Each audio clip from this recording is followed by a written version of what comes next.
You mentioned leading a vulnerability research team. How does that differ from leading developers? That's an interesting way of asking that question. The cool thing about, the vulnerability researchers, and I think it extends sort of to my experience in early stage companies, is that like I was surrounded by like really smart, like highly self-motivated people.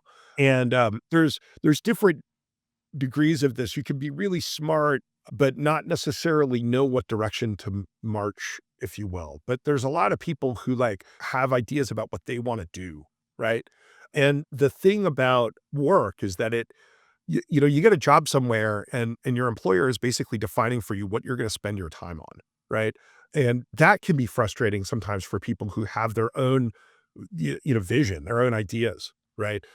And so I think that the most important thing that I learned managing vulnerability researchers, there's two things. The first is like, it's just really important to structure their world so that they have some time to drive their own agenda, right? That they have time for their own research projects, independent of the business's priorities, and balancing that, creates an environment where those people are most motivated. And like a lot of I think leadership has to do with figuring out how to put people in a place where they're doing what they love and they're motivated to do it, and they're going to come in and give it 120% because they love it. And you have to be thoughtful about like how to put people in a place where and how to structure their work so that you get that alignment, right? Because that's when you're going to get the most out of that person. And sometimes you have a problem where that person isn't really in the right job for them, right?